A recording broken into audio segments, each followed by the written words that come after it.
The stale smell of our kitchen seemed to thicken the air that April evening. Jessica was already seated when I walked in, papers neatly stacked in front of her. Her face was composed, her posture rigid, every inch the controlled, calculating person I never knew I had married. "Mikey, we need to talk," she said without looking up as I sat down across from her. Her voice was calm, almost detached. I braced myself, sensing the gravity of what was coming, but not yet understanding the full extent of it. "What's wrong, baby?" I managed to ask, my voice barely above a whisper.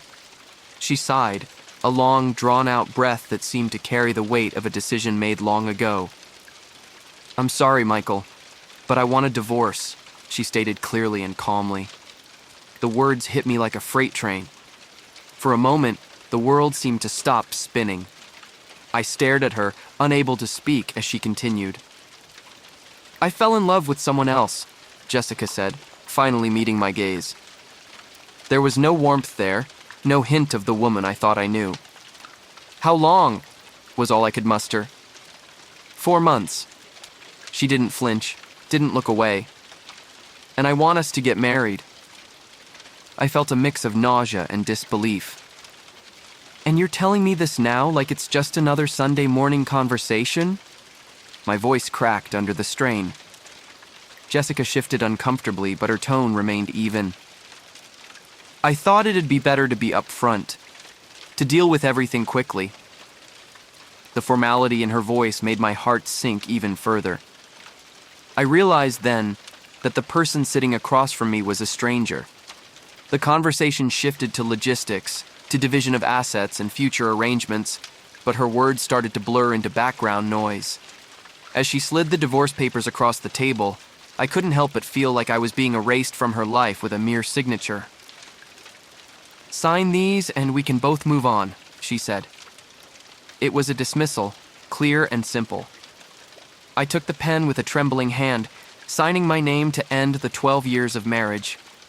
Standing up, I felt a hollow victory in denying her any emotional response.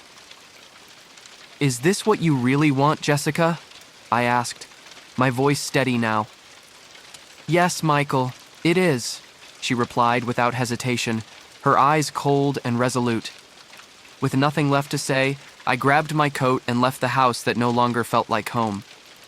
As I closed the door behind me, the finality of the moment settled in.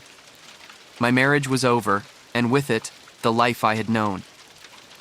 The chapter would continue to explore Floyd's immediate emotional reactions, including denial and grief, as he copes with the sudden end of his marriage and contemplates his uncertain future. The following days blurred into a sequence of numb routines and sleepless nights. I had moved into a small motel room just off the highway, a place where the drone of passing cars was a constant reminder of the world moving on without me. When the time came for the official divorce proceedings, I felt like I was walking towards a predetermined defeat. The lawyer's office was a stark, impersonal space on the 15th floor of a high-rise downtown. Jessica was there, looking every bit the part of a successful woman ready to start a new chapter. Her lawyer, a friend of her father's, greeted me with a professionally sympathetic smile. "Mr. Green, thank you for coming. We've prepared the final version of the divorce agreement for your review," he said, handing me a thick envelope. As I sat down to read through the document, the reality of my situation began to sink in deeper. The terms were heavily skewed in Jessica's favor. She was taking the house, most of our savings, and even wanted the dog we had adopted together. 70-30 split of the house? Is this a joke? I asked, looking up from the papers. "It's more than fair, Michael. You know I paid most of the mortgage," Jessica interjected, her tone firm and devoid of any warmth. "But it was our home, Jessica, our life. Doesn't that count for something?" I couldn't keep the frustration from my voice. "Michael, let's be practical. I'm being more than generous here. I could have asked for more given my financial contributions," she replied, her lawyer nodding in agreement. The discussion went back and forth, with her lawyer interjecting occasionally to emphasize the legality and fairness of the agreement. Every clause was a reminder of how distant Jessica had become, how transactional our relationship was in her eyes. I won't fight you on this, Jessica. I thought there was more to us than assets and liabilities, I said finally, my voice low. Please, Michael. Let's not make this harder than it needs to be, she said, her voice cold. Just sign the papers. And so I did. With each signature, I felt like I was signing away pieces of a life I had once believed was built on love and mutual respect. When it was done, I stood up, my legs feeling strangely unsteady. Is this what you really wanted all those years? Just security? Was anything real? I asked her, needing to hear her answer. Michael, we were real in our way. But people change. I changed. You didn't, she said, almost apologetically. I left the office with a heavy heart, realizing that the Jessica I had loved was truly gone. The remainder of the chapter would delve into my solitary drive back to the motel, the silence giving way to a profound sadness and a growing resolve to find a way to rebuild my life from the ashes of my failed marriage. The weeks following the divorce were the darkest of my life. The motel room became a confining space filled with echoes of my past life. My daily routine was non-existent. I woke at odd hours, skipped meals, and stared blankly at the TV screen, not really watching anything. The realization that I was truly alone was suffocating. One dreary afternoon, I got a call from Joey, my best friend from my days in construction. His voice was a jarring intrusion into my solitude. Mikey, man, you can't keep doing this to yourself. When's the last time you left that room? Joey's concern was palpable even through the phone. I don't know, Joey. What's the point? Everything's gone, I mumbled, the weight of my despair evident in my voice. Listen, buddy, this isn't you. You need to get out, see the world, see your friends. We miss you, man. Remember how we used to hit the bar on Friday nights? Let's do that tonight. I hesitated. The thought of facing the outside world and the pitying looks that might come my way was overwhelming. But Joey was persistent. Come on, Mikey. Don't let her win by keeping you down. You're stronger than this, he coaxed. I agreed, more out of a lack of energy to argue than any real desire to go out. That evening, as I met up with Joey and a couple of other old friends, the initial awkwardness gave way to a semblance of normalcy.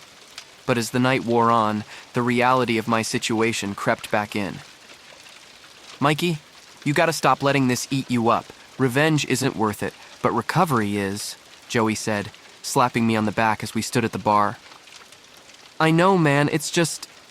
everything feels so pointless now, I confessed, my voice barely above the din of the crowded bar. Look, you've hit rock bottom, sure, but there's only one way up from here, and it's not by staying in that dingy motel room. You need a change, a big one. Start fresh. His words hit harder than I expected. That night, as I lay in bed staring at the ceiling of my motel room, Joey's words echoed in my mind. He was right. I couldn't live like this forever. The next morning marked a small but significant turning point. For the first time in weeks, I made the bed, shaved, and looked at myself in the mirror. It wasn't much, but it was a start. The rest of the chapter would delve into my slow realization that recovery would be a long, arduous journey. My inner dialogue would reveal a mix of resentment, grief, and a burgeoning hope as I began to acknowledge the need for change, propelled by the support of friends who refused to let me give up on myself. After weeks of languishing in a fog of despair, I decided to follow Joey's advice and seek a fresh start. That decision led me to the local gym, a place I hoped could become a refuge from my troubled thoughts. It was there, amidst the clank of weights and the steady hum of treadmills, that I met Judy and her mother, Gloris. It was an awkward first encounter, to say the least. I had managed to haul myself to a treadmill, but was struggling with the settings when Judy approached. Need a hand with that? She asked with a gentle smile, her tone friendly yet professional. Yeah, thanks. I'm not exactly a regular here, I admitted, feeling out of place in my old, baggy workout clothes. No worries, everyone starts somewhere, Judy said as she helped adjust the machine. My name's Judy, by the way. I'm a trainer here. Michael. Thanks for the help, Judy, I replied, grateful for her kindness. As I started my workout, Judy stayed nearby, offering tips and occasionally making light conversation. It wasn't long before her mother, Gloris, joined us. With her vibrant personality and infectious laughter, Gloris was impossible to ignore. "So you're the new face my daughter's been talking about," Gloris said, her voice carrying over the sound of the gym equipment. Embarrassed, I stopped the treadmill. "I hope that's a good thing," I said, trying to catch my breath. "It is, don't worry. Judy's a good judge of character. Plus, anyone who can keep up with her workouts deserves a medal," Gloris joked, her eyes twinkling with humor. Over the next few weeks, the gym became more than just a place to sweat. It became a lifeline. Judy's encouragement and Gloris's warmth provided a much-needed distraction from the chaos of my life. One day, after a particularly grueling session, Judy and I sat down at a small cafe next door to the gym.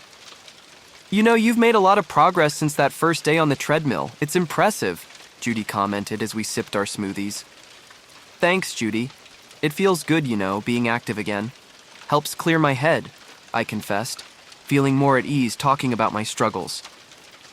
"Exercise can be great therapy," Judy agreed, "but it's not just about the physical. It's about finding your footing again, in every sense." Her words resonated with me more than she could have known. The simple routine of going to the gym, of being around people who cared not just about fitness but also about my well-being, was healing in a way I hadn't anticipated. "Judy, I really appreciate this. You and your mom have been, a beacon for me these days," I said, feeling a lump form in my throat. "We're glad to be there for you, Michael. Everyone needs a community, a place to belong. Consider yourself part of ours now," she replied warmly. The chapter would conclude with me looking back on these initial weeks of forging a new path. It would reflect on how Judy and Gloris's presence marked the beginning of my journey back from the brink, highlighting the importance of community and support in overcoming personal crises. The routine at the gym not only strengthened my body, but also my resolve to rebuild my life. Inspired by Judy's unflagging support and Gloris's zest for life, I began to make significant changes. It was during this time of transition that I decided to move out of the motel and into a small studio apartment closer to the gym. It was modest, but it was mine, a place where I could start anew. I invited Judy and Gloris over to see the place after I had unpacked. As they stepped into the modest living area, I felt a mix of pride and nervousness. "It's small, but it's a start," I said, gesturing around the room. "Michael, it's perfect," Judy said with a reassuring smile. "You've done a great job with the space." Gloris nodded in agreement, her eyes scanning the room.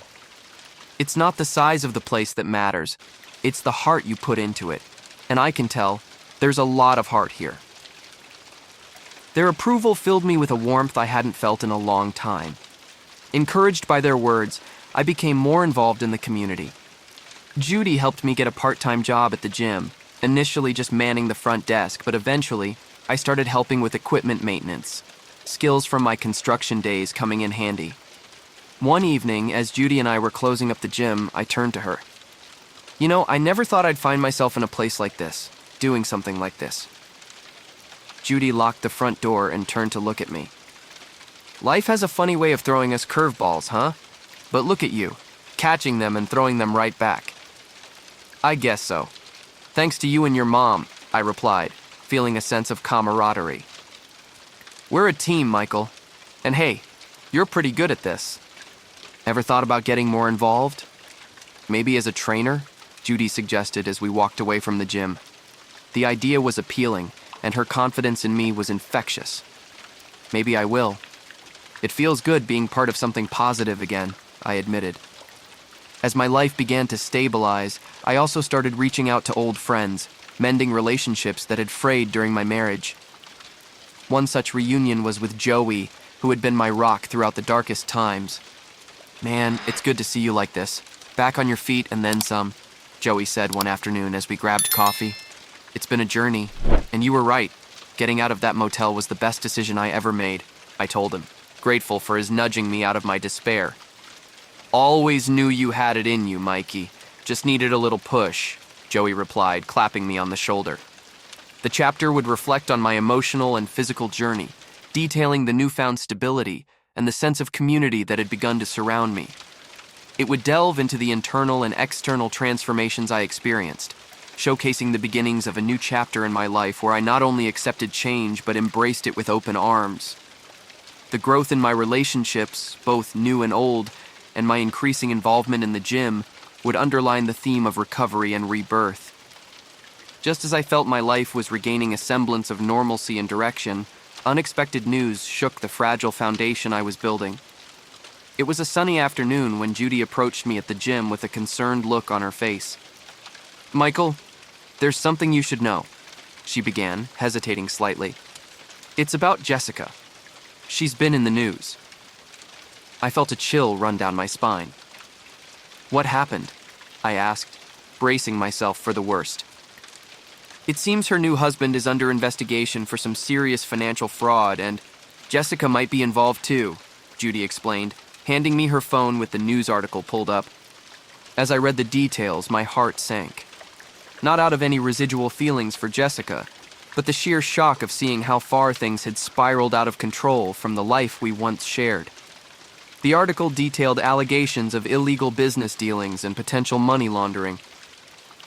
"Wow, this is a lot to take in," I murmured, handing back the phone. "Thanks for telling me, Judy. Do you want to talk about it?" "I know it's a lot," she offered, her voice full of genuine concern. "No, I think I just need some time to process this. It's like watching a different life play out," I replied, feeling a mix of disbelief and relief that I was no longer part of that world. Later that day, I met Joey for a drink to discuss the news. The bar was noisy, but our conversation was hushed, almost solemn.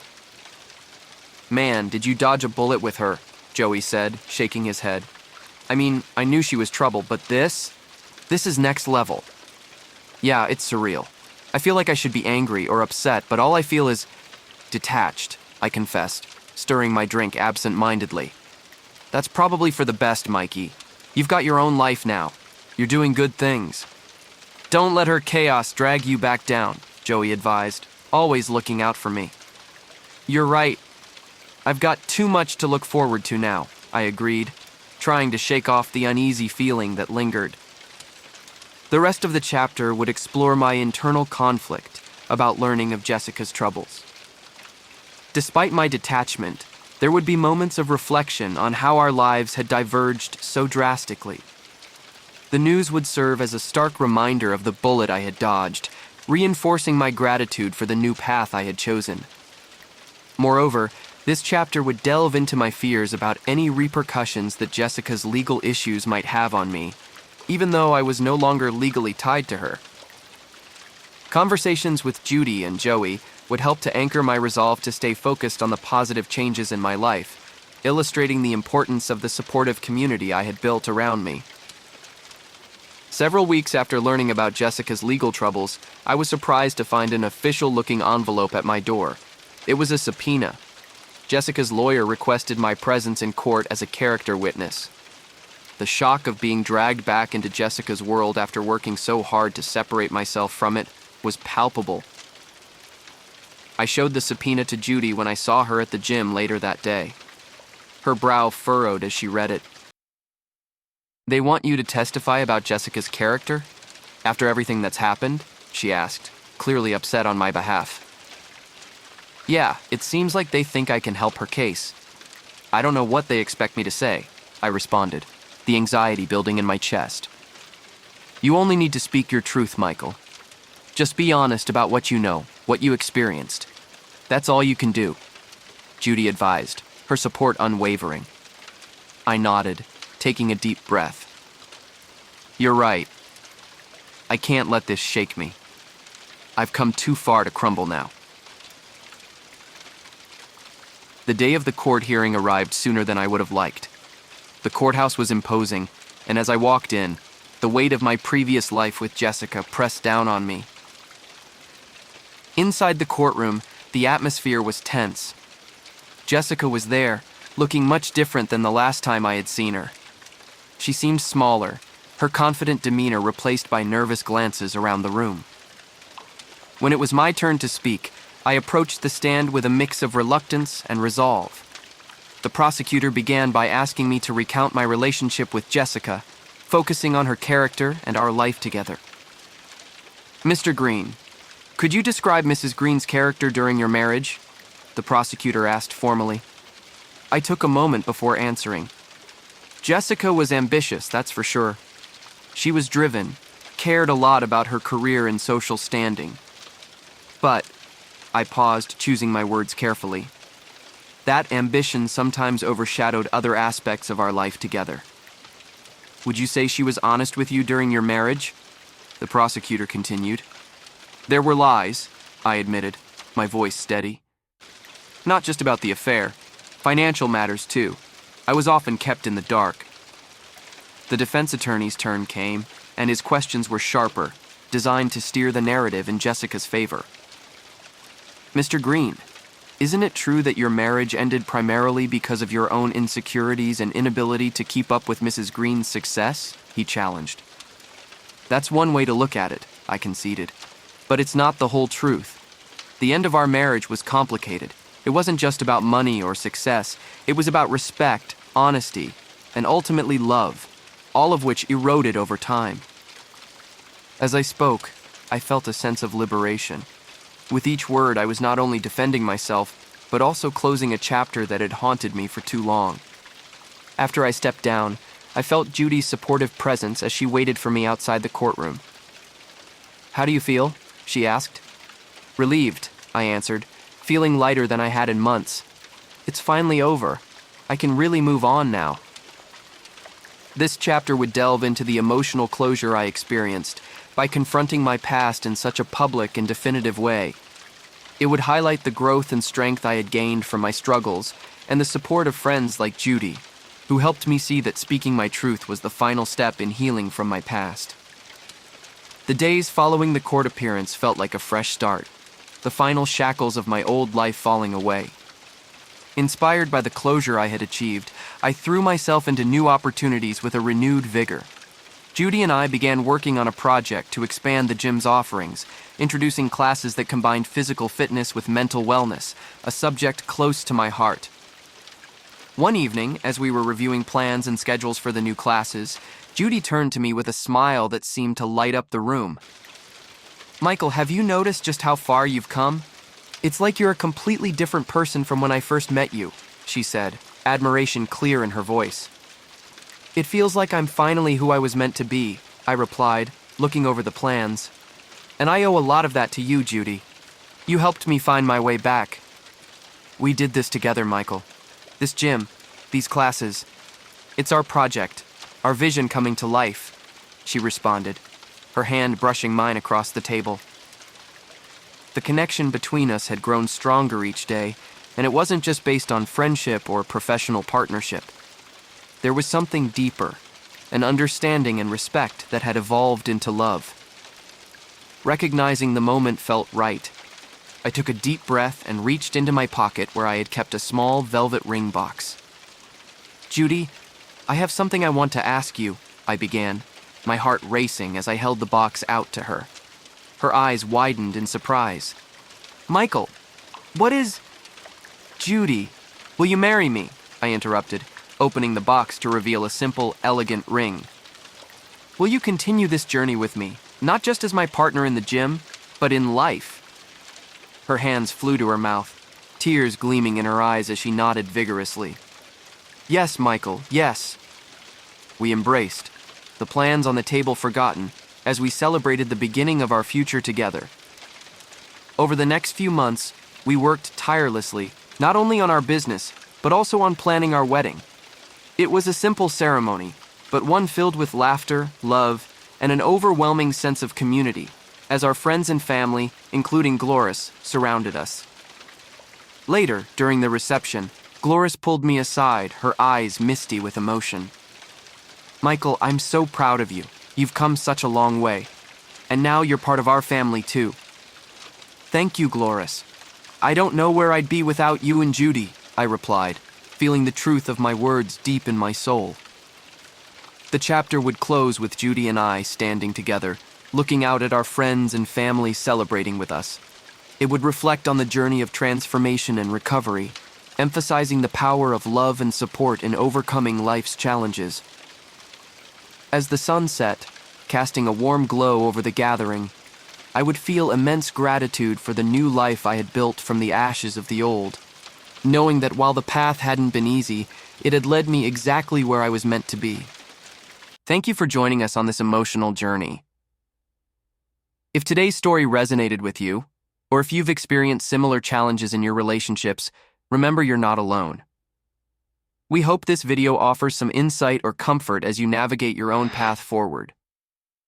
Don't forget to like, subscribe, and share your thoughts in the comments below. We value your perspectives and would love to hear your stories too. Join us next time for another profound exploration of the heart's resilience. Until then, take care and keep seeking your truth.